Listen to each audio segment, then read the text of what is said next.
¿Qué se necesita para que un evento siga siendo culturalmente relevante y se debata comúnmente décadas después de que sucedió? ¿Qué causaría tanto revuelo que todo el mundo sabría lo que sucedió y aún estaría hablando de ello un siglo después?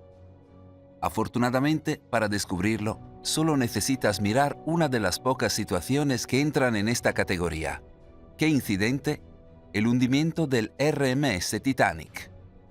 Casi todo el mundo conoce la historia del barco insumergible que encontró su trágico destino en el Atlántico frente a la costa de Canadá. Incluso si no pueden recordar todos los detalles, conocen del barco, el iceberg y la catástrofe que siguió. Pero, ¿y si el público no ha escuchado toda la historia? Lo que sucedió esa noche ha sido interpretado y examinado por expertos desde el 15 de abril de 1912. Cada nota tomada y cada movimiento realizado por los miembros de la tripulación, analizados y examinados para ayudar a resolver el misterio de esa trágica noche. ¿Cómo podría tener lugar un evento así? ¿Qué causaría que ocurriera tal tragedia? ¿Y si hubiera más en la historia que un iceberg y una suposición errónea de que el barco no se podía hundir? ¿Y si el accidente fue orquestado para eliminar a los poderosos y ricos rivales de JP Morgan, uno de los hombres dueños del Titanic? Si esto fuera cierto, ¿qué podría valer la vida de más de 1.500 personas? ¿Por qué haría tal cosa? ¿Existe evidencia que apunte a tal trama? Es importante comprender todo lo que estaba sucediendo detrás de la escena y todos los hechos antes de decidir si esto podría ser cierto o no. El nivel de influencia y riqueza involucrado es asombroso, y cuantas más preguntas haces, más extraños se vuelven los hechos.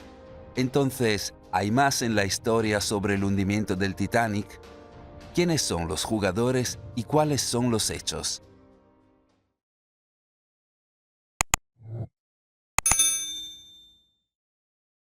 JP Morgan, uno de los financieros más despiadados de la época, fue un firme defensor del desarrollo de una organización que aún no se había construido, la Reserva Federal. Creía que la Reserva Federal no solo era una buena idea, sino necesaria. Él y su banco tuvieron que organizar y supervisar personalmente los rescates de muchos bancos y empresas más pequeños, utilizando su apalancamiento e influencia para convencer a otros de que aceptaran sus planes. Creía que un sistema de banco central aliviaría el estrés de los grandes bancos que estaban a merced de las corridas bancarias causadas por los bancos más pequeños y las fuerzas del mercado. JP Morgan quería una versión privada de la Reserva Federal, en contraposición a una Reserva Federal controlada por el gobierno que estaba siendo propuesta en ese momento por los progresistas en Washington. Solo los profesionales y los banqueros expertos deberían estar a cargo del Banco Central, no los burócratas del gobierno, pensó Morgan. Él estaba a favor y era un defensor vocal de la opción de la Reserva Federal privada. Otros miembros ricos e influyentes de la sociedad se opusieron al desarrollo de la Reserva Federal en oposición a JP Morgan. Tres de estas personas fueron Jacob Astor, Benjamin Guggenheim e Isidor Straus. Isidor Straus era copropietario de los grandes almacenes Macy's con su hermano Nathan. Benjamin Guggenheim era un rico hombre de negocios judío estadounidense. Jacob Astor IV fue la cuarta generación de Astor adinerados que se dedicaron al sector inmobiliario, entre otros asuntos comerciales en los Estados Unidos. Jacob Astor era la persona más rica del Titanic cuando se hundió y, en relación con el PIB, era uno de los hombres más ricos que jamás haya existido. Estos hombres y muchos otros se oponían al desarrollo del Banco de Reserva Federal, pensando que el sistema daría demasiado poder a los banqueros.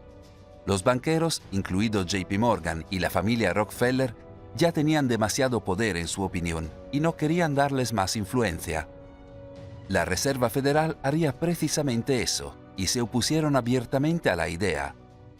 Tener rivales comerciales ricos y personalidades fuertes con diferentes puntos de vista no es poco frecuente en el mundo de las altas finanzas. Sin embargo, el hecho de que existan estos desacuerdos no es suficiente para implicar que el colapso y hundimiento del Titanic fue planeado y coordinado por JP Morgan.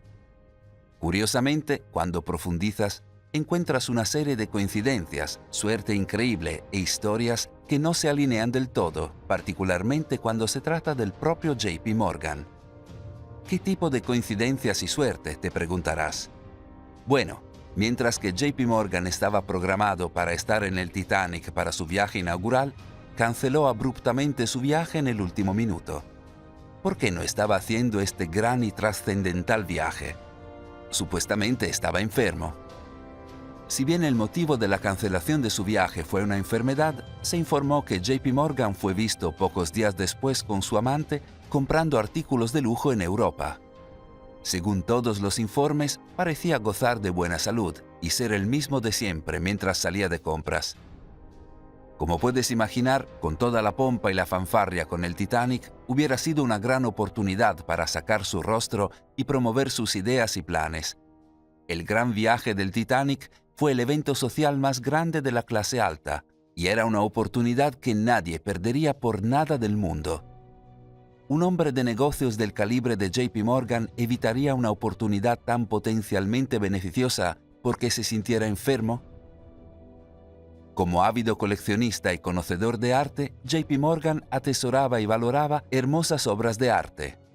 Apenas unas horas antes de la partida del Titanic, se informa que sacó del Titanic varias estatuas de bronce que le pertenecían. Parece algo extraño, ya que el destino del Titanic era Nueva York, donde Morgan vivía en ese momento. ¿No podrían entregarse las estatuas una vez que llegaron? Sin duda, sería lo más económico y práctico de hacer. Independientemente, las estatuas y valiosas piezas de arte fueron retiradas del barco horas antes de su salida programada. ¿Sabía JP Morgan algo que los demás no sabían? El querido amigo de JP Morgan, Milton Hershey, también canceló su reserva en el Titanic, pero regresó a Nueva York en el América el 7 de abril. Milton Hershey pasó a construir el imperio del chocolate de Hershey que es conocido en todo el mundo en la actualidad. Pero si todo esto implica que JP Morgan de alguna manera sabía sobre el destino del Titanic, ¿de dónde sacó esta información? Bueno, White Star Line es el nombre de la empresa que construyó y operó el Titanic. Esta empresa era propiedad de una empresa fiduciaria llamada International Mercantile and Marine Company, mejor conocida como IMM. Este fideicomiso fue organizado y financiado por el propio JP Morgan. Todo el proyecto se armó como una forma de controlar mejor la industria naviera y sus competidores.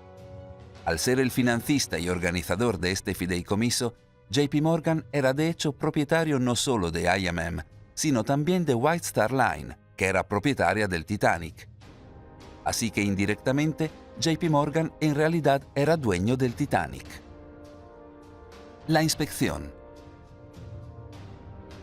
El Titanic era un barco enorme de hecho. Era uno de los barcos más grandes jamás construidos en ese momento, con unos asombrosos 882 pies de largo y 92 pies de ancho en su punto más ancho, por lo que puedes imaginar que un barco de este tamaño y complejidad necesitaría una inspección minuciosa para asegurarse de que estaba en buena forma para su viaje inaugural. Una inspección en esta embarcación generalmente tomaría de 2 a 3 días. Esto daría suficiente tiempo para inspeccionar todos los componentes y sistemas necesarios. Teniendo en cuenta que las personas más ricas e influyentes del planeta estarían en ese barco, las inspecciones deberían ser aún más exhaustivas y tomar más tiempo. Sin embargo, lo extraño fue que el día de la inspección del Titanic en Belfast, Irlanda del Norte, solo tomó unas pocas horas inspeccionar todo el barco. Se informa que los inspectores ni siquiera fueron a ver el motor antes de darle al Titanic un último visto bueno oficial. El seguro. Cualquier barco que navegue por los mares necesita un seguro, especialmente si se considera el costo de construir un barco gigantesco como el Titanic. Los propietarios quisieran proteger su inversión. Curiosamente, cuando se trata del Titanic, parece que el seguro se incrementó solo 15 días antes de la salida hacia Nueva York. En dólares de hoy, la construcción del Titanic costó 200 millones, que es un precio elevado. El seguro se incrementó para incluir la pérdida total del buque, y los propietarios estaban asegurados por el precio de $5 millones. No solo estaban asegurados por la pérdida total de la embarcación a precio completo, sino que los propietarios también recibieron su cheque por los $5 millones apenas 30 días después del hundimiento del Titanic. En cuanto a los supervivientes, demandaron a la White Star Line. Este acuerdo tardó 4 años en resolverse en los tribunales. El acuerdo final fue de $665,000, es decir, aproximadamente $430 por cada vida perdida. Los botes salvavidas. Los botes salvavidas son la defensa final contra el improbable caso de que un barco del tamaño del Titanic se hunda. Por ley, se requiere que los buques del tamaño del Titanic tengan capacidad de botes salvavidas para 1.060 pasajeros. Y aunque el Titanic debía tener 32 botes salvavidas, solo tenía 20, porque sentían que la cubierta estaba demasiado abarrotada para más botes salvavidas. Con una capacidad máxima de 3.547 pasajeros, el Titanic habría necesitado más del doble de botes salvavidas que tenía en cubierta la noche que se hundió en el fondo del Atlántico. Con solo 2.208 pasajeros, estaba a más de 1.000 personas por debajo de su capacidad máxima. Además, los tripulantes no estaban bien entrenados en el uso de los botes salvavidas o los mecanismos que los bajaban al agua. Además de eso, muchos de estos barcos se quedaron parcialmente llenos, dejando que muchos otros murieran en el Titanic. La falta de botes salvavidas fue un error o una decisión consciente. ¿Es una coincidencia que los tripulantes no estuvieran capacitados en el uso de los mecanismos destinados a ser utilizados en caso de emergencia? El fuego. ¿Cómo es posible que un barco insumergible se hunda en su viaje inaugural? ¿Cómo es posible que el ingeniero que consideró que el barco era insumergible y que estaba en el barco incluso después de enterarse de los daños, asumió que el barco estaría bien? Tal vez porque sabía que una simple colisión de iceberg no es suficiente para hundir el barco que diseñó. ¿Podría ser que algo más hizo que la nave fuera más vulnerable de lo que inicialmente habían esperado? Si tal cosa fuera cierta y el barco no estuviera en el orden adecuado, lo lógico para concluir es que se informara a las autoridades correspondientes y se tratara antes de la salida. Ahora bien, si bien esto parece el curso de acción normal, esto no es lo que sucedió en el RMS Titanic. ¿Qué podría debilitar una nave tan grande haciéndola más vulnerable al peligro de fuerzas externas como un iceberg? Fuego. En los sótanos de carbón del barco se informó que un fuego de carbón fuera de control había estado ardiendo durante días. Los incendios de carbón humeante no eran particularmente raros en los grandes transatlánticos, pero este incendio aparentemente fue suficiente para hacer que muchos de los trabajadores de las locomotoras renunciaran. Más de la mitad de los que trabajaban en las bodegas de carbón lo renunciaron antes de que el Titanic abandonara el puerto. Esto sucedió en medio de una escasez de carbón y no había mucho trabajo para los hombres que renunciaron. Estos hombres lo sabían y aún así optaron por renunciar en lugar de navegar el Titanic. ¿Qué sabían que los otros pasajeros no sabían? La pregunta entonces es, si hay un incendio en el carbón, ¿cómo se resuelve ese problema? La solución típica era cargar tanto carbón en el motor como fuera posible, para quemar el exceso de material antes de que pudiera prender fuego. ¿Podría esto explicar la velocidad a la que el Titanic aceleraba a través de la noche en aguas infestadas de icebergs? Es bien sabido que el lado que fue golpeado por el iceberg estaba en el mismo lado que los sótanos de carbón. ¿Podría ser que un fuego furioso debilitó el casco, permitiendo que el iceberg atravesara el barco?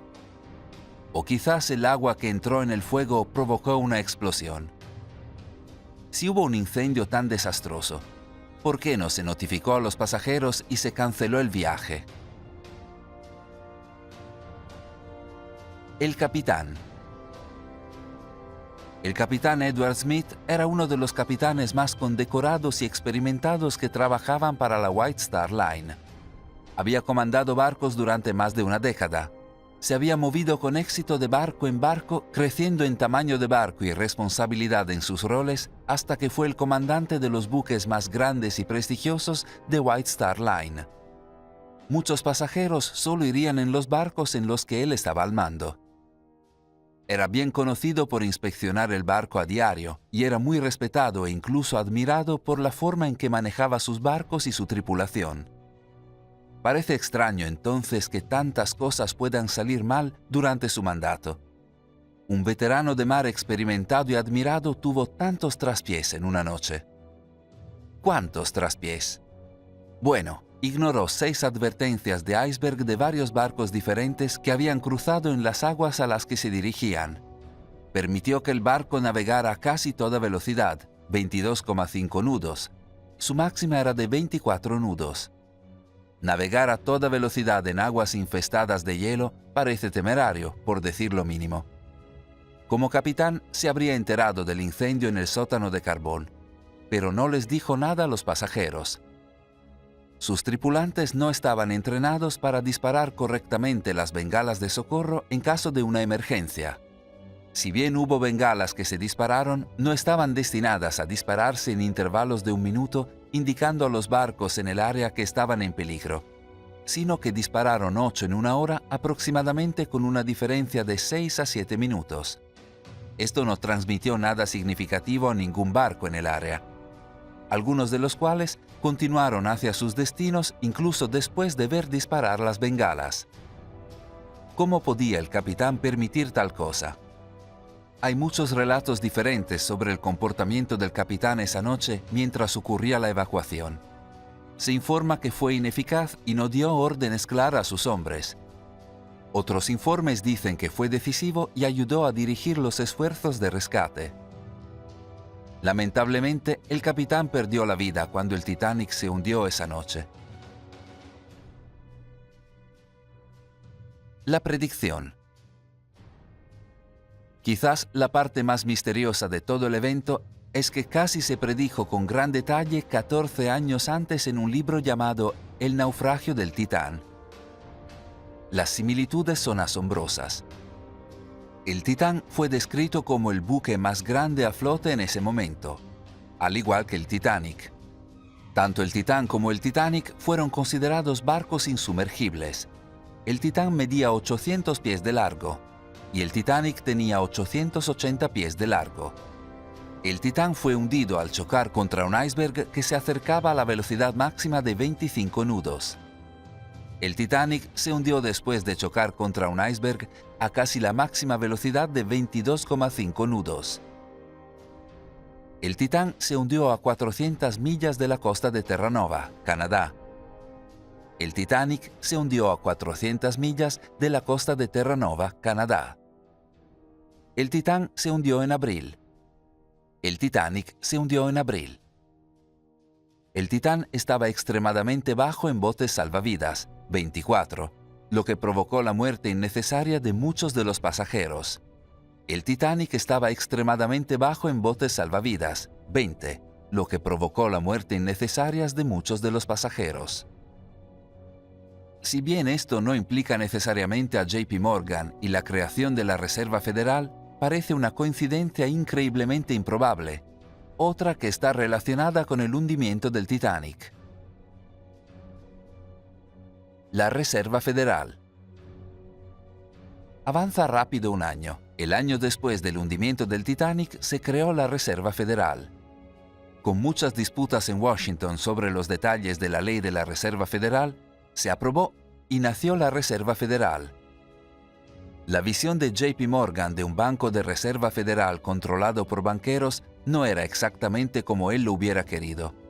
Había cierto control del gobierno federal, ejercido por los designados para la Junta de Reserva Federal, pero su control de la operación real es limitado. Algunos representantes electos criticaron la ley y lo manifestaron después de que fue aprobada por el Congreso. El propio presidente Woodrow Wilson, que ayudó a formar el proyecto de ley y usó gran parte de su capital político para aprobarlo, finalmente se arrepintió de haberlo firmado. Dijo esto cerca del final de su vida: «Soy un hombre sumamente infeliz. Sin darme cuenta, he arruinado mi país. Una gran nación industrializada está controlada por su sistema de crédito. Nuestro sistema de crédito está concentrado. El crecimiento de la nación, por lo tanto, y todas nuestras actividades están en las manos de unos pocos hombres. Hemos llegado a ser uno de los países peor gobernados, uno de los gobiernos más completamente controlados y dominados del mundo civilizado. Ya no es un gobierno por libre opinión, ya no es un gobierno por convicción y el voto de la mayoría, sino un gobierno por la opinión y la coacción de un pequeño grupo de hombres dominantes. ¿Fue JP Morgan el autor intelectual del hundimiento del Titanic?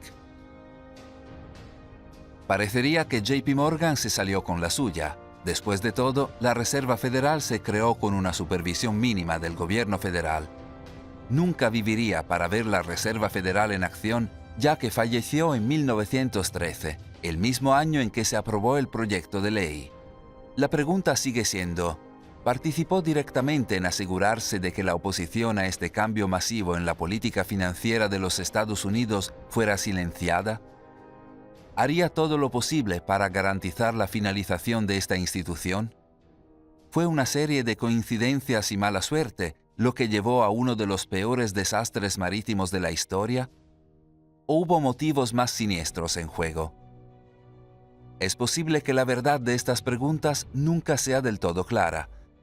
La única certeza es esta.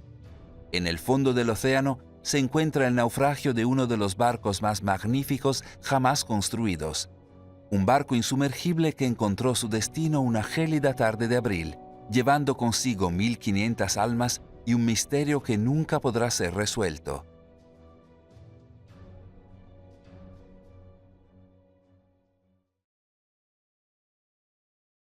Gracias por vernos. Si disfrutaste el vídeo, haz clic en me gusta. Y, si eres nuevo, haz clic en suscribirse y la campana para recibir notificaciones futuras.